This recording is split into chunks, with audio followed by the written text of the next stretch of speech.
عمران خان.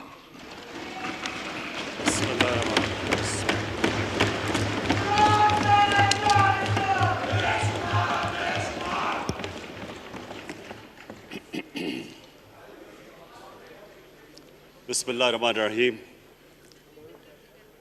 ایاک نعبد و ایاک نستعین. میں سب سے پہلے اپنی الائڈ پارٹیز، اپنے اتحادیوں کا دل سے شکریہ ادا کرتا ہوں کہ ابھی بھی اور ہر مشکل وقت میں جس طرح آپ میرے ساتھ کھڑے رہے ہیں، آپ کا بہت بہت شکریہ. میں اپنے پارلیمنٹیرینز، اپنی ٹیم کا، میں آپ کا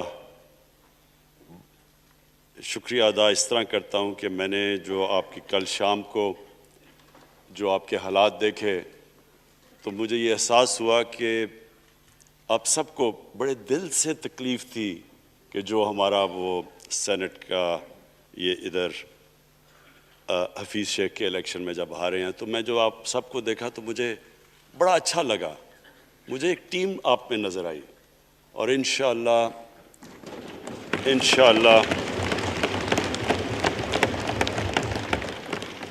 یہ ہماری ٹیم مضبوط ہوتی جائے گی. کیونکہ دیکھیں، اللہ کہتا ہے کہ میں تمہارے ایمان کو بار بار آزماؤں گا. اللہ قرآن شریف میں ہمیں کہتا ہے. وہ کیوں کہتا ہے؟ وہ آپ کے ایمان کو آزماتا ہے مضبوط کرنے کے لیے. جب آپ ایک مشکل وقت سے نکلتے ہیں آپ اور مضبوط ہو جاتے ہیں. اللہ نے ایک انسان کو ایک ایسا چیز، ایک ایسا اس کا جو سب سے بڑی جو اس کی مخلوق ہے، اشرف المخلوقات، اس کو جو اللہ نے بنایا ہے، اس کے اندر اس نے ایک کنڈیشن لگا دی ہے کہ اگر آپ نے بڑا انسان بننا ہے تو مشکل وقت کا سامنا کرو، ریزسٹنس کے ساتھ جاؤ. جسم ہمارا یہ ہے، جسم کو ہم بھاری ویٹ اٹھاتے ہیں، جسم تکڑا ہو جاتا ہے. ذہن کو جتنا ہم آزمائیں گے اور آزمائشوں میں ڈالیں گے، سب سے بڑا جو پاور ہاؤس ہے وہ ہمارا ذہن ہے، وہ اور تکڑا ہو جاتا ہے، انسان تکڑا ہو جاتا ہے. پارٹی بھی تب تکڑی ہوتی ہے جب وہ مشکل وقت سے نکلتی ہے. آپ نے کسی کو تباہ کرنا ہے تو اس کو آرام کی زندگی دے دو، وہ تباہ ہو جاتا ہے، ڈکے کر جاتا ہے انسان. تو میں اپنی پارٹی کو آج خراج تحسین پیش کرتا ہوں کہ آپ اس مشکل وقت سے نکلے. بڑے مجھے انڈیویجول ایم این ایز کا پتہ ہے کہ انہوں نے کتنی کوشش کی یہاں پہنچنے کے لیے، آج اس ووٹ کے لیے. تو میں اور مجھے کئیوں کی طبیعت بھی ٹھیک نہیں تھی، تو میں آپ سب کا آج شکریہ ادا کرتا ہوں. آج میں اپنی پارلیمنٹری پارٹی کے ساتھ بھی، اور جو میری عوام آج یہ دیکھ رہی ہے، میں اس کے سامنے جو بات رکھنا چاہتا ہوں وہ یہ کہ دیکھیں، ہمیں یہ کبھی بھولنا نہیں چاہیے کہ یہ پاکستان کیوں بنا تھا. وہ ایک انگریزی کا ایک فریز ہے کہ نیشنز وداؤٹ اے ویژن ڈائی. قوم کا جب اپنا مقصد اپنے نظریے سے پیچھے ہٹتی ہے مر جاتی ہے قوم. قوم میں کسی مقصد کے لیے بنتی ہے. ہم اپنے وہ جب تک وہ پتہ نہیں ہم اپنے بچوں کو نہیں بتائیں گے، خود ہم جو آج لیڈرشپ ہے، میرا غلطی سے ہاتھ ادھر چلا گیا، ادھر کی لیڈرشپ میں کہہ رہا ہوں، جو ہماری لیڈرشپ ہے اس کو پتہ ہونا چاہیے کہ یہ بہت بڑا عظیم خواب تھا پاکستان کا. علامہ اقبال کو نہیں پتا تھا کہ اگر پاکستان بنے گا تو آج جس طرح ہمارے 20 کروڑ مسلمان ہندوستان میں رہ جائیں گے تو وہ تو سارے پاکستان میں نہیں آ سکتے تھے. تو علامہ اقبال کا کیا وجہ تھی پاکستان خواب دیکھنے کی؟ ان کی وجہ یہ تھی کہ ہم نے ایک دنیا کو مثال دینی تھی، کہ اصل میں ایک ماڈل بنانا تھا کہ اصل میں ایک اسلامی ریاست کیا ہوتی ہے. اور وہ بیس کس کے اوپر کر رہے تھے پاکستان کی اسلامی فلاحی ریاست جو ہماری آبجیکٹو ریزولوشن میں ہے، نبی صلی اللہ علیہ وسلم کی مدینہ کی ریاست جو ان کی سنت تھی، جو دنیا کی تاریخ کی پہلی فلاحی ریاست بنی تھی، جس میں بہت بڑے بڑے ماڈرن جو آج کے پرنسپلز، وہ پرنسپلز طے کیے گئے تھے، وہ ریاست بنی تھی. اور وہ ریاست ایک ماڈل ایسا تھا کہ اس کے بعد ایک جن کو کوئی جانتا ہی نہیں تھا، ایک قوم، ایک عرب قبیلوں میں تقسیم ہوئی قوم جس کی حیثیت ہی کوئی نہیں تھی، ان اصولوں کے اوپر چلتے ہوئے یہ دنیا کی تاریخ کا معجزہ ہے جو ہوا اس کے بعد. یہ میں نے شفقت محمود کو کہا بھی ہے کہ ہمارے بچوں کو ہر سکول، چاہے وہ انگلش میڈیم، چاہے اردو میڈیم، چاہے دینی مدرسے، سب کو 8، 7، 8 اور 9 کلاسز میں باقاعدہ سبجیکٹ پڑھائیں کہ نبی صلی اللہ علیہ وسلم کی جو زندگی تھی اور جو مدینہ میں کیا وہ کیا تھی.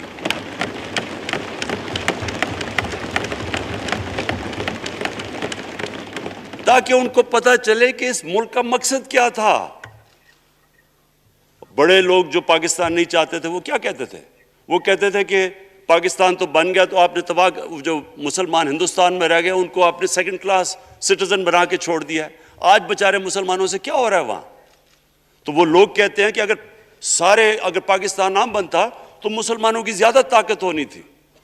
ایک ہندوستان میں اس طرح مسلمانوں کا برا حال نہیں ہونا تھا جو آج ہے. یہ ایک آرگیومنٹ دی جاتی ہے.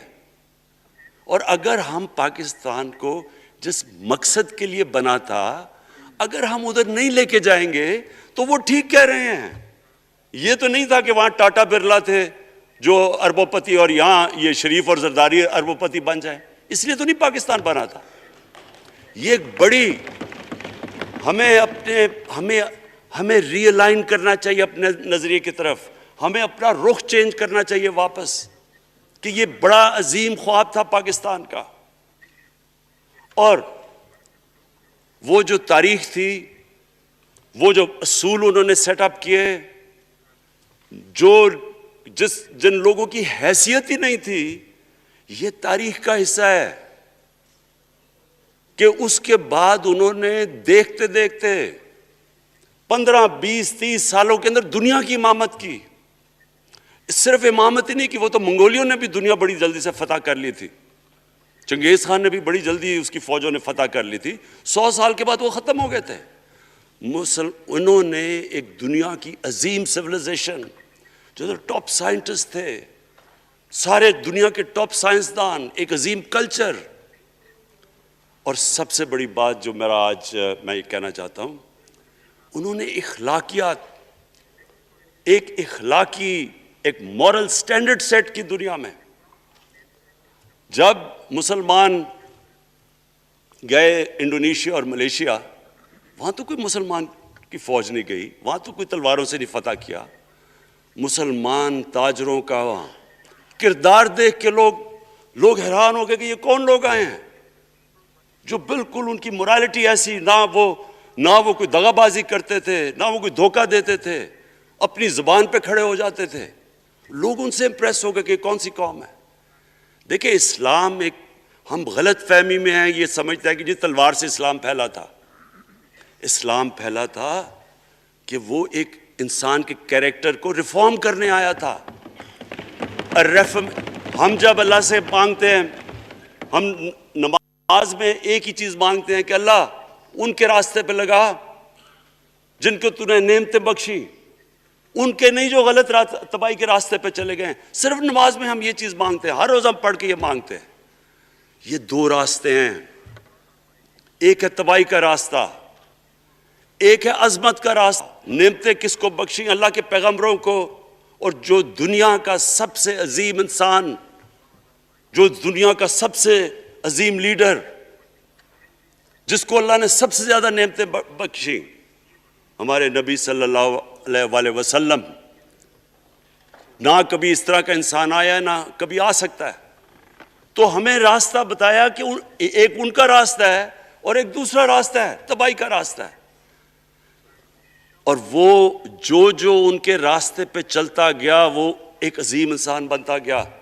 ایک کتاب ہے, میں اپنے لوگوں کو ریکمینڈ بھی کرتا ہوں کہ دی عرب کانکویسٹ, وہ پڑھنے والی کتاب ہے. اس میں بتاتے ہیں کہ جب مسلمان ایک دم دیکھتے دیکھتے دنیا میں پھیل گئے تو کوئی ایک آدمی نہیں تھا. ایک تو بڑے عظیم سپہ سالار تھا خالد بن ولید, لیکن وہ جو بھی بنتا تھا وہ جنرل عظیم بن جاتا تھا. وہ اس کتاب کے اندر لکھی انگریز نے ہے.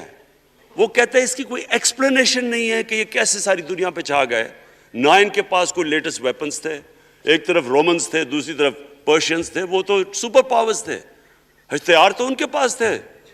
نہ ان کے پاس ہتھیار, نمبرز میں بھی وہ زیادہ تھے, ان کی فوجیں بھی زیادہ تھیں, لیکن وہ ساری دنیا پہ پھیل گئے اور ایک ایسا سویلائزیشن بنا کہ زیادہ تر تو مسلمان نہیں تھے, وہ بھی ان کو مانتے تھے, کیونکہ ان کی اخلاقیات, ان کا عدل اور انصاف کا نظام, ان کا کیریکٹر, اس کی وجہ سے لوگ آئے ہیں. یہاں جو ہندوستان میں اسلام پھیلا ہے, یہ ہمارے جو بڑے بڑے بزرگ تھے, داتا صاحب, بلے شاہ, نظام الدین اولیاء اور بابا فرید, یہ لوگ تھے. ان کو لوگ دیکھ کے, ان کے کردار سے, ان کے انٹلیکٹ, انسانیت سے لوگ مسلمان ہوئے. تو ہم آج, میں جو یہ سینٹ الیکشن ہوا ہے, میں اپنی قوم کو یہاں, یعنی مجھے شرمندگی ہوتی ہے اسپیکر صاحب کہ ہم وہ کدھر وہ خواب اور کدھر بکرا منڈی بنی ہوئی ہے ایک لوگوں کو خریدنے کے لیے, اور سب کے سامنے. یعنی ہمیں ایک مہینے سے پتا تھا کہ پیسہ جمع کیا جا رہا ہے اس سینٹ الیکشن میں, اور مجھے حیرت ہوئی کہ الیکشن کمیشن کہتا ہے کہ جی یہ تو پتہ نہیں کوئی ہم آزاد انسٹیٹیوشن ہے, یا میں ان کی کوئی آزادی کے اوپر لے رہا تھا, یا جی بڑا زبردست الیکشن. اچھا کہتے جی بڑا اچھا الیکشن کروایا ہے. یہ مجھے اور اس سے تو مجھے اور صدمہ ہوا ہے کہ اگر یہ الیکشن اچھا آپ نے کروایا ہے تو پتہ نہیں برا الیکشن کیا ہوتا ہے.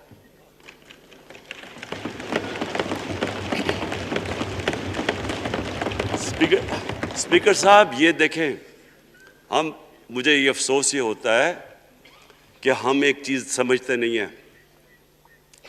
ہم کہتے ہیں نا جی ہمارے معاشی حالات بہت برے ہیں. دیکھیں جی ہماری ڈیفیسٹ تھے, یہ ہمارے کرنٹ اکاؤنٹ, یہ جو بھی ہم کہتے ہیں, قرضے چڑھے ہوئے ہیں. یہ جو قرضے چڑھے ہوئے ہیں یہ ایک بیماری کے سمٹمز ہیں. بیماری کچھ اور ہے. اخلاقی طور پہ ہماری قوم کو تباہ کیا ہے, پھر معاشی تباہی آتی ہے. آج مجھے ایک ملک کا بتا دیں جس کی اخلاقیات اوپر ہو, جن کے مورل سٹینڈرڈز اوپر ہوں اور وہ غریب ہو. ایک ملک مجھے بتا دیں, اور کوئی ملک مجھے بتا دیں جتنا مرضی پیسہ ہو, وسائل ہوں, سب کچھ ہو, لیکن وہاں کی بھی جو لیڈرشپ کرپٹ ہو, وہ مجھے بتا دیں کہ اس میں خوشحالی ہو. دیکھیں یہ ساتھ ساتھ جاتا ہے. اس وقت کیا ہوا تھا مدینہ کی ریاست میں؟ کیا انہیں کوئی سونا تیل مل گیا تھا؟ کیا ہوا تھا کہ ان کے پاس کوئی پیسے آ گئے تھے؟ کیسے وہ اوپر اٹھ گئے تھے؟ کوئی انہوں نے قرضے لیے تھے؟ کس طرح اٹھے تھے اوپر؟ دنیا کے عظیم لیڈر نے ان کی اخلاقیات اٹھا دی تھی. صادق اور امین,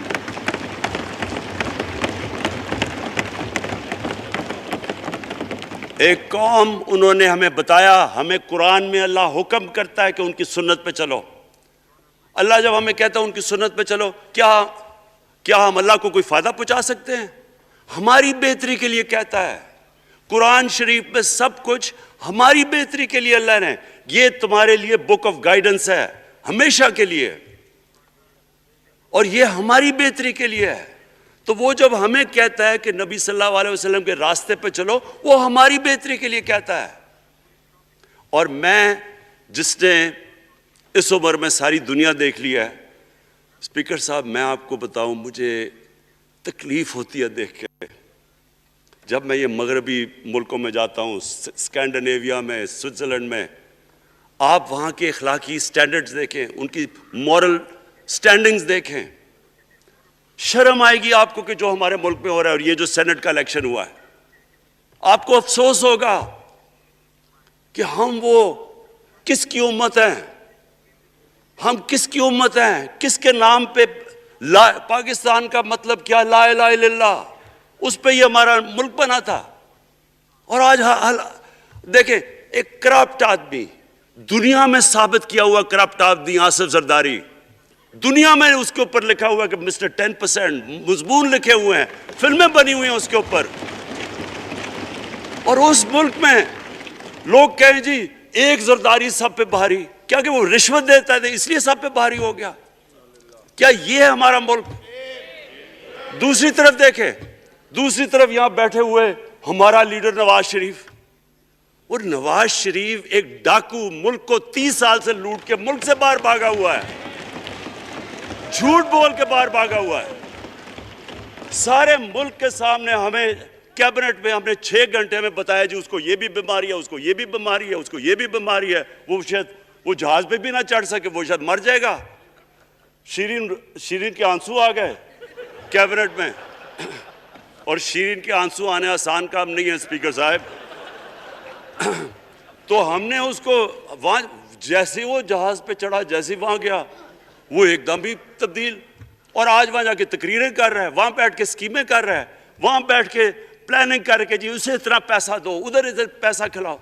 ساری ان کی ایک کوشش ہے, جب سے ہم 2.5 سال سے حکومت آئی ہے, یہ سارے بڑے بڑے ڈاکو اکٹھے ہو کے یہ سمجھ رہے ہیں کہ عمران خان کو کرسی کا اتنا شوق ہے کہ اس کے اوپر اتنا پریشر ڈالو کہ یہ جی ہمیں جس طرح جنرل مشرف نے NRO دیا تھا یہ بھی دے دے گا.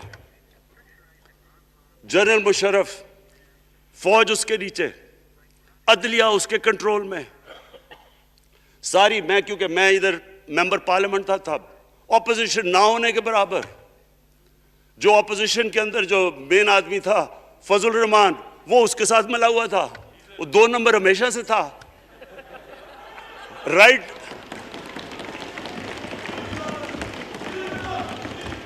اور وہ آدمی جس کے پیچھے امریکہ ان کی جنگ لڑ رہا تھا, سب کچھ وہ ان کے پریشر میں آ کے ان دونوں کو NRO دیا. اور اتنا بڑا اس ملک کے اوپر اس نے جرم کیا ہے, ان دونوں نے آ کے NRO لے کے دونوں ہاتھوں سے ملک لوٹا. اس کے بعد دونوں نے اس ملک کے اوپر 4 گنا زیادہ قرضہ چڑھایا. اسپیکر صاحب 6,000 ارب سے ہمارا قرضہ جو ٹوٹل لائبلٹیز 30,000 ارب پہ پہنچا دی. آج ہمارے اوپر کیا مسئلہ ہے؟ ہمیں یہ قرضوں کی قسطیں دیتے ہوئے بیچارے لوگوں کے اوپر بوجھ ڈالنا پڑتا ہے. یہ جو مہنگائی ہے اس کے بعد میں بعد میں بات کرتا ہوں, لیکن میں پہلے یہ بات کمپلیٹ کر لوں کہ دیکھیں اسپیکر صاحب, میں یہ 2.5 سال سے تماشے دیکھ رہا ہوں. یہاں پہلے دن پرائم منسٹر بن کے پرائم منسٹر تقریر کرنے جا رہا ہے, کھڑے ہو کے تقریر نہیں کرنے دی. کیوں تقریر نہیں کرنے دی؟ کیونکہ ان کو پہلے دن سے ڈر تھا کہ یہ ہمارے جو کرپشن کے کیسز یہ معاف نہیں کرے گا. کرپشن کے کیسز ہم نے نہیں بنائے تھے اسپیکر صاحب, یہ سارے ان کے دور کے کیسز بنے ہوئے ان کے اوپر. آپس میں تو ان کا مکا تھا, اپنا نیب کا چیئرمین آپس میں مل کے کیسز ان کے بند کر رہا ہے. عدلیہ اس وقت کی عدلیہ وہ ان کے ہاتھ میں تھی, ان کو تو مسئلہ ہی کوئی نہیں تھا. وہاں $60 ملین آصف زرداری کا سوئٹزرلینڈ میں پڑا ہوا ہے, وہ جج کہہ رہا ہے کہ واپس لے کے آؤ. وہ یوسف رضا گیلانی جو یہاں سے سینیٹر بنا ہے, وہ پاکستان کا $60 ملین پڑا ہوا ہے سوئٹزرلینڈ میں, وہ جج کہہ رہا ہے کہ واپس لے کے آؤ. وہ کہتا نہیں جی میں نہیں خط لکھتا.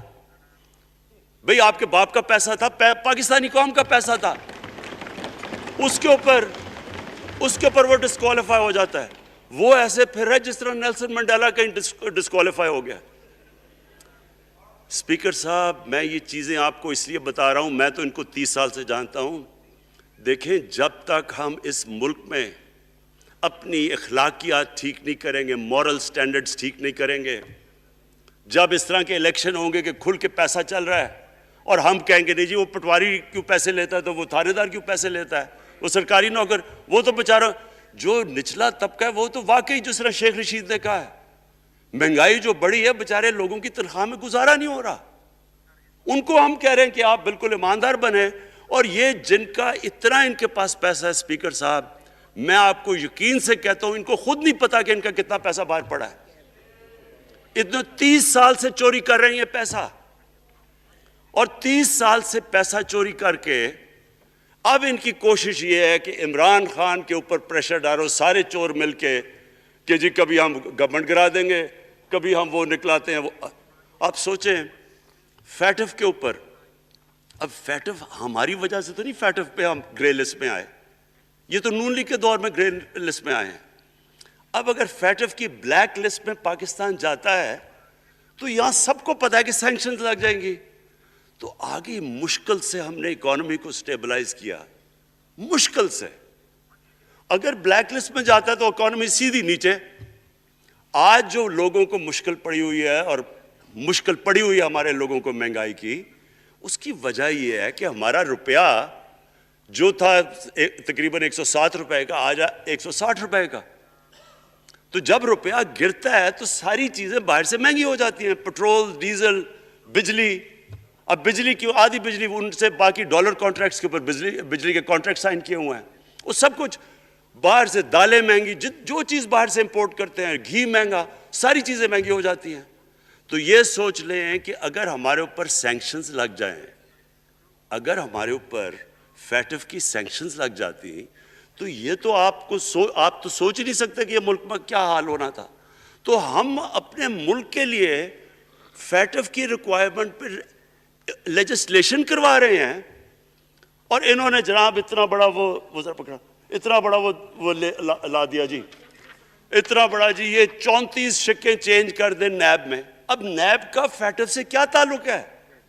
انہوں نے سمجھا کہ اب عمران خان قابو آ گیا, اب تو یہ ڈر کے فیٹف کی بلیک لسٹ سے اب تو جناب ہمیں یہ 34 شکیں سائن کر کے تو نیب کو ختم کر دے گا. مطلب یہ کہ صرف ان کی چوری کے کیسز ختم ہو جائے, بس 1 پوائنٹ ایجنڈا ان کا. اور میں نے آپ کو پہلے دن یہاں سے کہا تھا, پہلے دن یہاں کھڑے ہو کے میں نے کہا تھا کہ ان کا صرف 1 پوائنٹ ایجنڈا. میں ان کو جانتا ہوں, جب یہ سارے اپوزیشن میں میرے ساتھ تھے. ان کا صرف ایک خوف ہے کہ یہ این آر او نہیں دے گا, لہٰذا اس کو اتنا بلیک میل کرو, اور اب فیٹف کے اوپر تو یہ پھنس گیا ہے تو اب اس سے لے لو, اس سے کنسیشن لے لو تاکہ نیب ختم ہو جائے. اب سوچیں کیا ان کو ملک کا فکر ہے؟ کیا ان کو نہیں پتا تھا کہ کیا ہونا ہے اگر فیٹف کی بلیک لسٹ پہ چلے جاتے ہیں؟ اس کے بعد انہوں نے جلسے کرنے کی کوشش کی, بڑا جی پبلک نکالیں گے ہم, مینار پاکستان کے اندر جلسہ. مینار پاکستان کا یہ جانتے نہیں. دیکھیں ان کے بھی آ گئے ایک شہزادہ ایک شہزادی جنہوں نے زندگی میں کبھی کام کیا نہیں ہے, نہ ان کو پتہ ہے کہ سٹرگل ہوتی کیا ہے. جناب مینار پاکستان خود ہی اخباروں کے اندر اپنے آپ کو پیسے خرچ کر کے اخباروں میں ذرا نمایاں کر کے جناب انہوں نے مینار پاکستان میں جلسہ کر لیا. اب میں تو جانتا ہوں مینار پاکستان, اور میں تو اپنے لاہور کو بھی جانتا ہوں, میں تو اپنے لاہور شہر کو بھی جانتا ہوں. وہ لاہور شہر ملک کا کوئی پیسہ چوری کیا ہو اس کے خلاف تو نکلائے گا, لیکن بڑے بڑے ڈاکو اگر وہ سمجھ رہے ہیں کہ اپنی چوری بچانے کے لیے لاہور شہر کو نکالیں گے تو وہی ہوا جو ان کے ساتھ مینار پاکستان میں ہوا. اب آ کے جو اور ڈاکٹر فہمیدہ مرزا نے بڑا اچھا آپ کو ایکسپلین کیا. انہوں نے بتایا کہ یہ کیوں ضروری تھا اوپن بیلٹ. انہوں نے بتایا کہ الیکشن کمیشن کی تو ریکوائرمنٹ ہے کہ آنسٹ ہو, فری اور فیئر الیکشن ہو. تو انہوں نے 2008 میں چارٹر آف ڈیموکریسی میں کہا ہوا ہے کہ جی اوپن بیلٹ ہونی چاہیے, دونوں پارٹیز نے. اور اس کے بعد ایک دم وہاں سے دونوں سب ادھر سے بھاگ کے اور کہتے نہیں جی خفیہ بیلٹ ہونی چاہیے.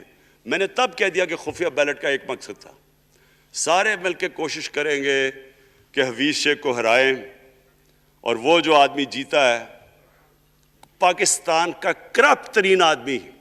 میں ایک چیز آپ کو آج کہتا ہوں, یوسف رضا کے آپ صرف ایسٹس دیکھ لیں, پرائم منسٹر بننے سے پہلے تھے اور اس کے بعد کیا ایسٹس ہیں, بس ایک چیز دیکھ لیں, کوئی آپ کو کچھ کرنے کی ضرورت نہیں ہے, آپ کو پتہ چلے گا اس نے کیا کیا اپنے زمانے میں. تو اس کو لا کے یہاں بٹھا کے تو جناب انہوں نے سارا پیسہ لگا کے, اور ہمیں سب پتا تھا کیا ہو رہا ہے, اور اس کو جا کے جناب انہوں نے ہروا دیا حفیظ شیخ کو. اب کیا پیغام گیا سارے ملک میں اس کا, میں نے کیوں یہ آج ووٹ آف کانفیڈنس لی ہے, اس کا کیا پیغام گیا دنیا میں؟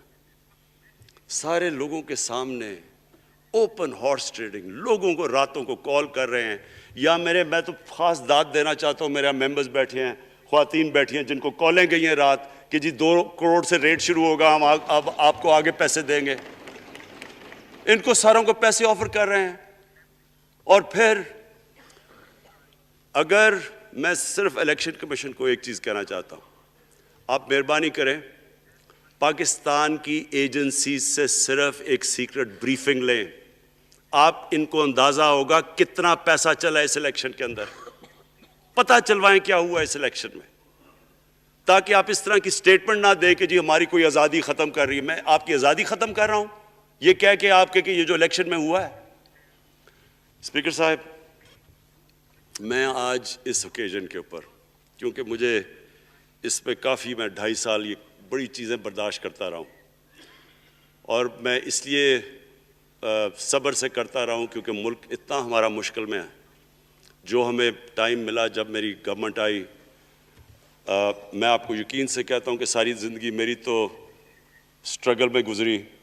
جو بھی آپ انسان کسی چیز میں کمپیٹ کرتا ہے, اگر آپ نے ملک میں اپنے سب سے ٹاپ 11 کھلاڑیوں میں پہنچنا ہے تو ایک بہت سارے ملک میں مقابلہ کر کے آپ وہاں پہنچتے ہیں, اس میں ایک بڑی سٹرگل ہوتی ہے, اونچ نیچ ہوتی ہے بڑی.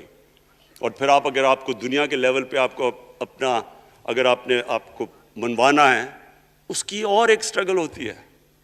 اور میری اس سے زیادہ بڑی سٹرگل تھی کہ ایک آدمی جا کے ہاسپٹل بنانے کی کوشش کرے, اور وہ بھی کینسر ہاسپٹل, تو ایک وہ بہت بڑی سٹرگل تھی. پھر پولیٹکس میں لمبی سٹرگل رہی ہے, اکیلا تھوڑا سے لوگوں کے ساتھ شروع ہوا تھا, اور سٹرگل کر کے 14-15 سال تو مذاق اڑتا تھا میرا, سارے ہنستے تھے جب نام سنتے تھے میرا. تو ایک سٹرگل کر کے یہاں پہنچا ہوں. جو یہ 2.5 سال میں اسپیکر صاحب میں نے سٹرگل کی ہے, یہ میری زندگی کی سب سے مشکل سٹرگل تھی. اور کیوں مشکل تھی؟ کیونکہ جو یہ 10 سال میں اس کو ڈیکیڈ آف ڈارکنس کہتا ہوں, ایک انہوں نے تباہ کیا. صرف 10 سال پہلے اداروں کے حال دیکھ لیں, کوئی ادارہ اٹھا لیں, پی آئی لے لیں, ریلوے لیں, سٹیل مل 8 ارب روپے کا پروفٹ لے کے بیٹھی ہوئی تھی. 8 ارب روپیہ سٹیل مل میں پروفٹ تھا جب تک کہ زرداری نے ہاتھ نہیں مارا اس کو. اپنا وہ ریاض لال جی فرنٹ مین رکھ کے ہمارے سامنے, میرے پاس آئے لوگ چیمبر والے, انہوں نے کہا جی یہ سٹیل مل سستی بلٹس اس کو بھیجا, اس کے تھرو پیسے دے رہا ہے, وہ سٹیل مل آج بند پڑی ہے. ایک ادارہ انہوں نے تباہ کیا, بھرتیاں کی لوگوں کی. وہ ادارے اتنے بڑے بڑے ہو گئے ہیں کہ وہاں پینشنز ہی اتنی آ گئی ہے کہ کچھ بچتا ہی نہیں ہے سیلریز اور پینشن کے بعد کے ادارے کو ٹھیک کر سکے. ایک ادارہ تباہ کیا.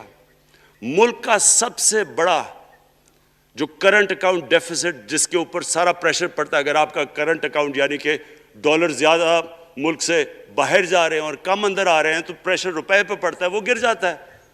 تو وہ میں آپ کو بتا, جب روپیہ گرتا ہے تو غربت پھیل جاتی ہے ملک میں. تو سب سے بڑا current account deficit, fiscal deficits جو کہ آپ کی آمدنی اور خرچے, وہ بڑا ڈیفیسٹ. سارے ادارے خسارے میں. پاور کانٹریکٹس جو انہوں نے سائن کیے اسپیکر صاحب, یہ عمر ایوب آپ کو بتائے گا, وہ یعنی ایسے لگ رہا تھا کہ کسی دشمن نے آ کے ایک ملک کو نقصان پہنچانے کے لیے پاور کانٹریکٹ سائن کیے. ان کے اندر وہی پاور پروجیکٹس آپ کہیں اور دیکھ لیں, کسی اور ملک میں, بلکہ اپنے ملک میں دیکھ لیں, اور وہ دیکھیں کہ انہوں نے کس پیسے بنائے, وہ کس پیسے پہ. گیس کا کانٹریکٹ سائن کیا ہم نے آ کے اسی ملک سے 30% کم پیسے پہ گیس کا کانٹریکٹ سائن کیا, ان کا ہی کانٹریکٹ چینج کیا. ساری گورنمنٹ جب اوپر سے پرائم منسٹر لگا ہوا پیسے بنانے, پرائم منسٹر ایک نوکری کر رہا ہے کس کے لیے؟ ایک دبئی کی کمپنی کے لیے. کبھی دنیا میں سنا ہے اس طرح؟ کبھی یہ مذاق سنا ہے جی کہ ملک کا پرائم منسٹر کسی دنیا کو دبئی کی کمپنی کے اندر نوکری کر رہا ہے؟ ادھر سے یہاں ڈیفنس منسٹر ان کا، فورن منسٹر، وہ دبئی کی کمپنی سے نوکری کر رہا ہے. اور وہ ایک انٹیریئر منسٹر، وہ کوئی سنا ہے سنتری بنا ہوا تھا کسی سعودی عربیہ کی کمپنی میں، مجھے نہیں پتا. کبھی یہ سنا ہے یہ ملک سے، کسی ملک سے ایسا مذاق ہوا ہے؟ یہ سارے طریقے تھے اس ملک سے پیسہ منی لانڈر کر کے بجانا. آج مجھے یہ بتائیں، میں یہ جو سارے ہماری اپوزیشن ہے، میں ان سے سوچتا ہوں، میں کئی دفعہ ان کی شکلیں دیکھ کے پوچھتا ہوں ان سے کہ کیا آپ واقعی سمجھتے ہیں کہ آپ دونوں کے لیڈر ایماندار ہیں؟ کیا یہ واقعی سمجھتے ہیں کہ ان کی جو یہ دولتیں بڑی ہیں یہ ایمانداری سے بنی ہیں؟ یعنی کیا ان کو کوئی ملک کی فکر نہیں ہے کہ یہاں کا پیسہ، کیا ان کے بیٹے ہیں؟ میں ذرا مجھے یہ بتائیں، 3 دفعہ ملک کا پرائم منسٹر، اس کے دونوں بیٹے باہر بیٹھے ہوئے ہیں. میں لنڈن کو جانتا ہوں اسپیکر صاحب، وہ اربوں اربوں روپے کی پراپرٹی ہے. وہاں کے بڑے بڑے رئیس ان ایریاز میں نہیں رہ سکتے جدھر ان کے 2 بیٹے رہ رہے ہیں. ملک سے بھاگ گئے جی. ہم پاکستانی شہری نہیں ہیں. کیوں پاکستانی شہری نہیں؟ کیوں یہاں بتا ہی نہیں سکتے کہ وہ پیسہ کدھر سے آیا جو انہوں نے اتنی بڑی پراپرٹیز لی ہوئی ہیں. اور یہ کچھ نہیں ہے جو انہوں نے بینامی پراپرٹیز لی ہوئی ہیں. کسی کو اندازہ ہی نہیں ہے ان کا کتنا پیسہ باہر پڑا ہے. زرداری کے پاس کیا تھا پہلے؟ اس کی جو باہر پراپرٹیز ہے. تو کیا ان لوگوں کو نہیں پتا کہ اس ملک کا پیسہ چوری کر کے یہ باہر لے کے جا رہے ہیں اور یہ پھر بھی ان کی سپورٹ کر رہے ہیں؟ اور یہ جو سینٹ کا الیکشن، کیا انہیں نہیں پتا کہ بڑا جی عقل مند پولیٹیشن ہے زرداری، لوگوں کو رشوت دے کے ان کو خرید رہا ہے؟ ساری قوم کے سامنے یہ ہو رہا ہے. میں یہ صرف آخر میں یہ کہنا چاہتا ہوں اس ایشو کو ختم کرتے ہوئے کہ دیکھیں اسپیکر صاحب، کوئی ملک آگے نہیں بڑھ سکتا ایسے. میں اکیلا عمران خان کو کرپشن کر کے کرپشن نہیں ٹھیک کر سکتا. میں عدلیہ کو کیا، کیسز تو عدلیہ میں ہے یا نیب کے اندر ہے، میرا تو ان کے اوپر کوئی کنٹرول نہیں ہے. میں آج پاکستان کی عدلیہ کو اور نیب کو، جو آپ کو میری گورنمنٹ سے مدد چاہیے کنوکشنز کرنے کے لیے، ساری چیزیں ایک طرف، یہ اس ملک کا سب سے بڑا مسئلہ ہے. جب تک آپ لوگوں کو سزا ہی نہیں دیں گے،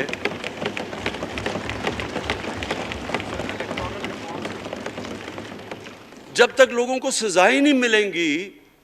دیکھیں جی، کسی معاشرے میں جب سزا اور جزا ہی نہیں ہے، صرف غریب آدمی جیل میں جائے، طاقتور جلسے کرنے شروع ہو جائے کہ جی مجھے این آر او دو، وہ نیب کے عدالت سے نکلتے ہیں، پھول پھینک رہے ہیں ان کے اوپر. اربوں روپے کی چوری کی ہوئی ہے انہوں نے. وہ تو اسپیکر صاحب، میں ایک معاشرہ کرپشن کے خلاف لڑتا ہے.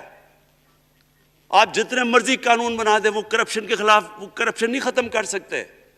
معاشرہ فیصلہ کرتا ہے کہ ہم نے اس ملک میں کرپشن نہیں ہونے دینی. معاشرے کی اخلاقیات ایسی ہونی چاہیے کہ جو کرپٹ آدمی ہو وہ کبھی اس کی شکل نہ دکھا سکے پبلک کے اندر. جو میڈیا کا رول ہے، میں اپنے میڈیا والوں کو بھی کہنا چاہتا ہوں، جو اسحاق ڈار سے کیا تھا ہارڈ ٹاک پہ اسٹیون سیکر نے، وہ ہر جگہ یہ ہوگا. آپ جب بھی کسی بھی مغربی معاشرے میں کسی نے پبلک کا پیسہ چوری کیا، اس کی جرات نہیں ہوگی ٹی وی پہ جانے کے لیے.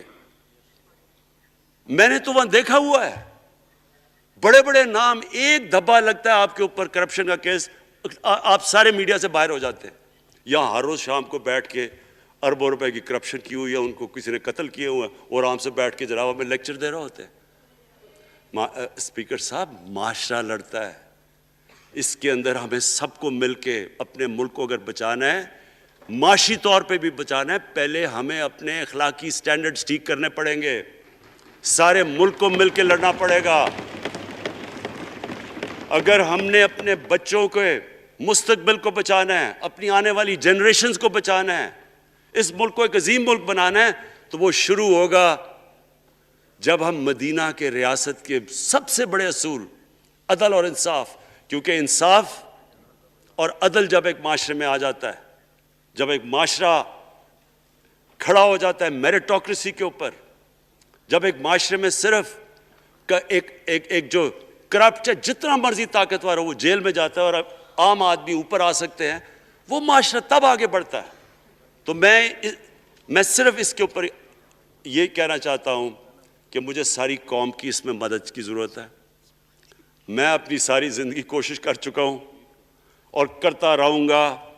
میں تو اپنی پارٹی کو یہ بھی کہا تھا کہ اگر میری پارٹی ساری بھی چھوڑ دے، میں اکیلا بھی ان کے خلاف لڑتا رہوں گا۔ میں تو کبھی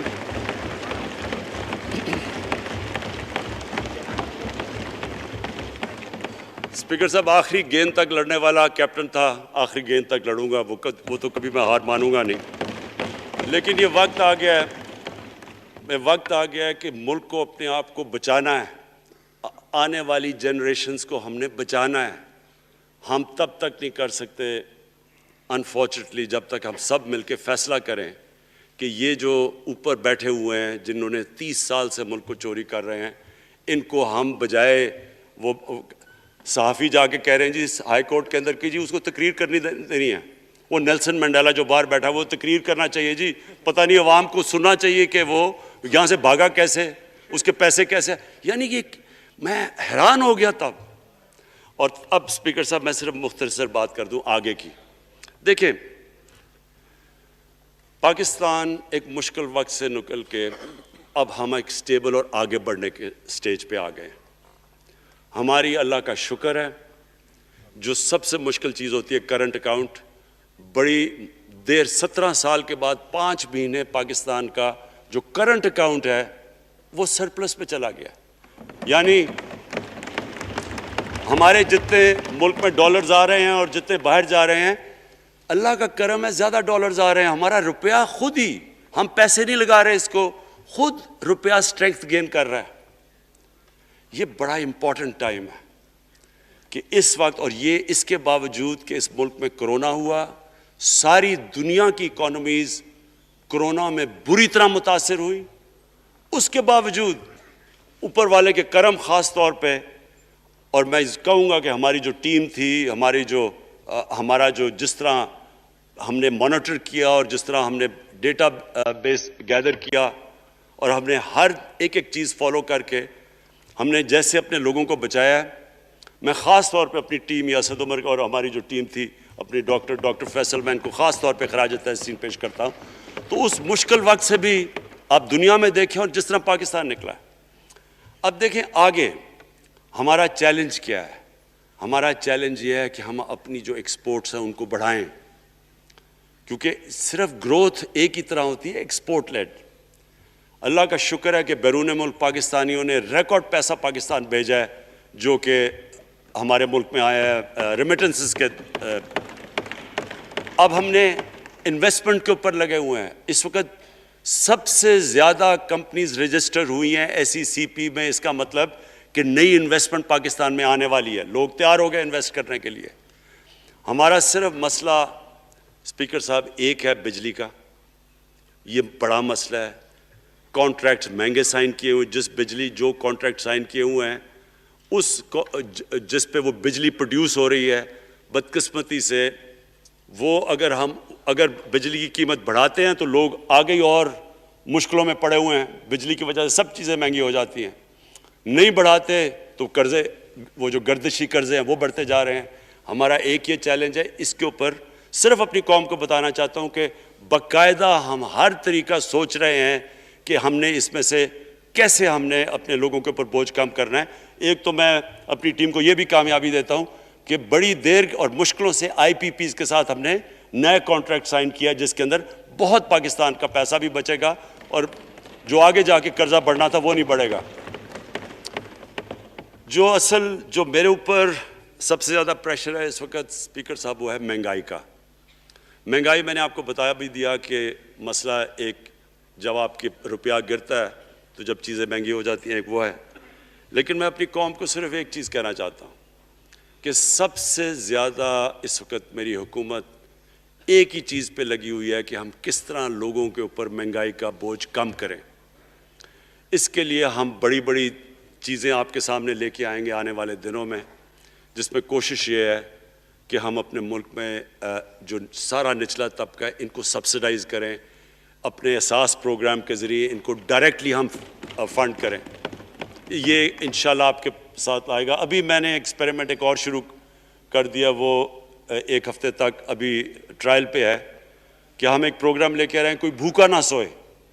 ہم نے خاص کچنز بنائے ہیں، ایریاز چوز کیے ہیں جدھر سب سے زیادہ بھوک ہے، تاکہ ہم کم از کم جب تک ہماری ملک اٹھتا ہے اوپر، ہم کم از کم ان تک کھانا پہنچائیں کہ ہمارے ملک میں کوئی بھوکا نہ سوئے. اور یہ پوری میں کیمپین شروع کرنے لگا ہوں.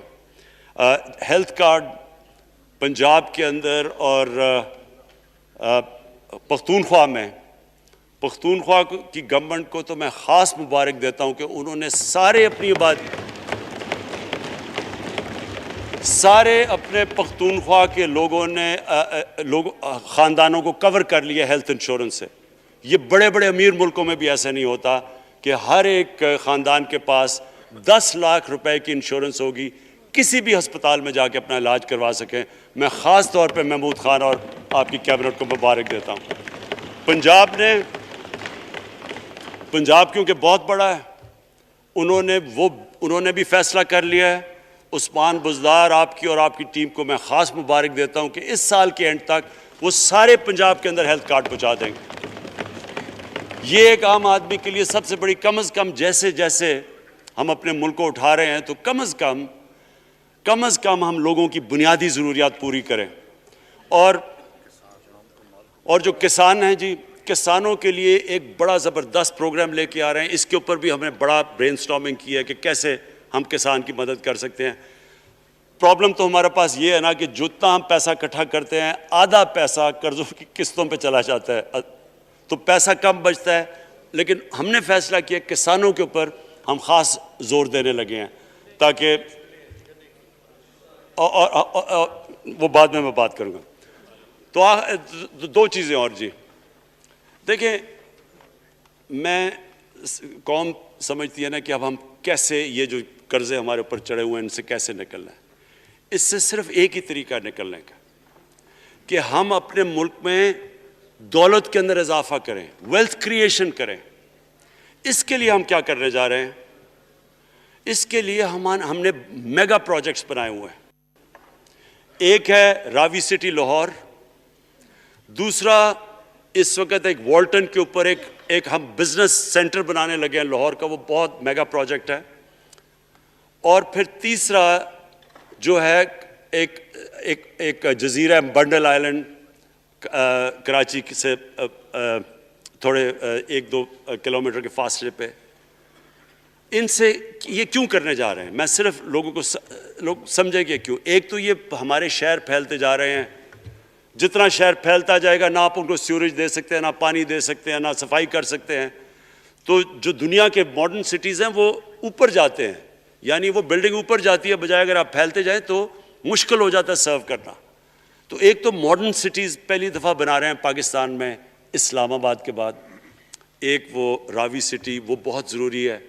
اس سے لاہور کا جو پانی نیچے جاتا جا رہا ہے وہ ہم وہاں بیراج بنا کے پانی اس کا بچانے لگے ہیں.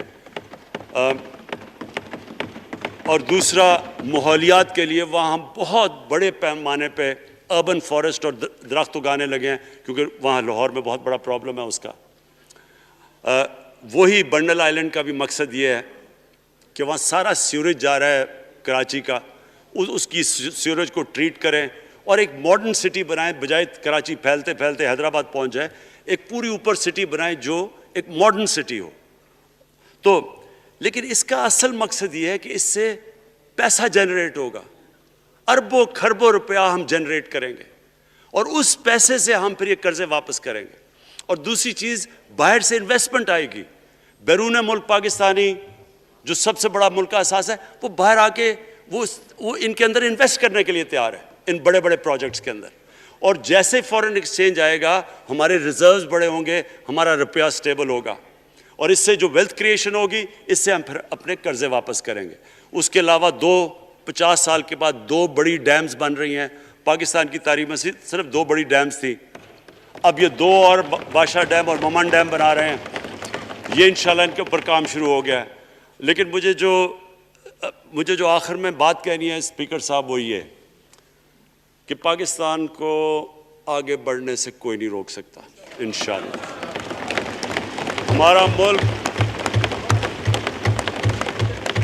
ہمارے ملک میں، کیونکہ میں شاید ہی لوگ اتنا اپنے ملک کو انہوں نے اس طرح دیکھا جیسے میں نے سارا ملک پھیرا ہوا ہوں.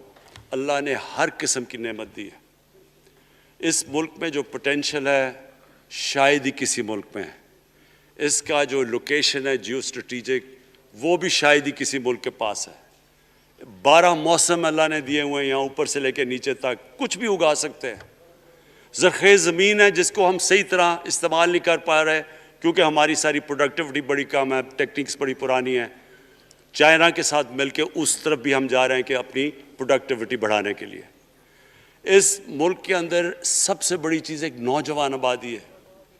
اور آگے جو جسے کہتے ہیں کہ اگلی جو ریولوشن، 4th انڈسٹریل ریولوشن کے بعد یہ جو ٹیکنالوجی کی ریولوشن آ رہی ہے، اس میں ہمارے پاس ایک ینگ آبادی ہے اور اس کے اوپر اب ہم پورا زور لگائیں گے. اور انشاءاللہ یہ جو ہماری آبادی ہے یہی ایک ینگ آبادی پاکستان کو اٹھا دے گی اگر ہم ان کو صحیح معنی میں ٹیکنیکل ایجوکیشن دے دیں.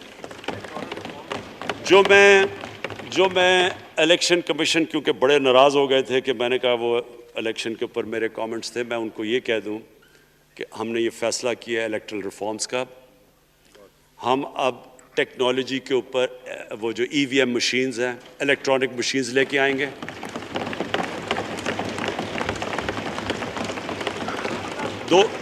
دو چیزیں کر رہے ہیں. اوورسیز پاکستانیز کے لیے آپ پورے لگے ہوئے ہیں کہ اوورسیز پاکستانیز بھی ووٹ ڈال سکیں، اور دوسری چیز الیکٹرانک مشینز لے کے آ رہے ہیں. اور کیونکہ یہ الیکٹرانک مشینز کے بغیر ہمیں الیکشنز نہیں کرنے چاہیے، نہیں تو جو ہارتا ہے وہ کہتا ہے جی دھاندلی ہو گئی.